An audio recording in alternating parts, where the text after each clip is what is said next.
Thank you very much, Mr. President. You know, as I listen to my colleagues throughout the day, I do believe that we all have the best interest of the children of Texas at heart. But I also believe very strongly that what's in SB 3 is not the way we get there. I heard one of the quotes said today, "It's hard to argue with receiving a lot of government money and no government." Why is that? Because what's that referring to? The accountability portion. I have not personally seen the evidence that shows that these voucher programs improve student outcomes. And SB 3 is not a full school choice bill. It's a school choice bill for students with disabilities or people who live in counties that have a population of 285,000 or more.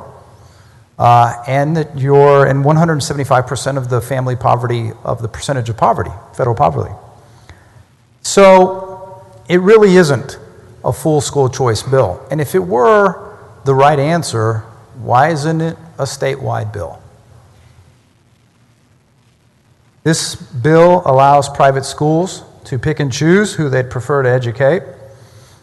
In some ways, it allows rural counties who pay taxes to the state to subsidize the cost of private schools in urban counties. I don't see any limits on the size of this program. I feel that our public schools are already struggling for resources, and I don't see how we can find ways to, in my way of looking at it, to divert funds from them. I don't think we can guarantee who will be accepted and who won't. I think we run the danger of some schools encouraging some children to leave their public school. Maybe they're a problem child. Maybe they're not someone they want to deal with any longer. I'm very concerned. I'm worried about low-income families who get excited about this choice, and then when they see how much they can get in this education savings account or tax credit, and they don't have the difference to make up the tuition or pay for the uniforms or the transportation. I'm a little worried about the potential for fraud or abuse. We heard that we had very few ways, that the only way of accountability was going to be the system of the buyer beware. The parents had to make the best choices. I strongly feel that rather than encouraging our students to leave their public schools with the promise of money and no strings attached, that we should be doing everything we can to help improve and strengthen their neighborhood schools. I think it's those neighborhood schools, strengthen neighborhoods.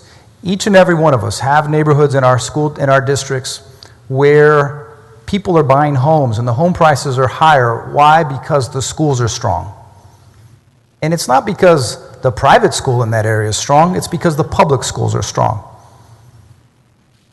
And so it is with respect for the author of the bill, because of his hard work and the time that he's put in, because I know he strongly wants a better school system for Texas. And it's with sadness that I stand and I rise in opposition, because I don't think we're going in the right direction, but it's not personal. It's just that I don't think this is the way we get there. Thank you, Mr. President.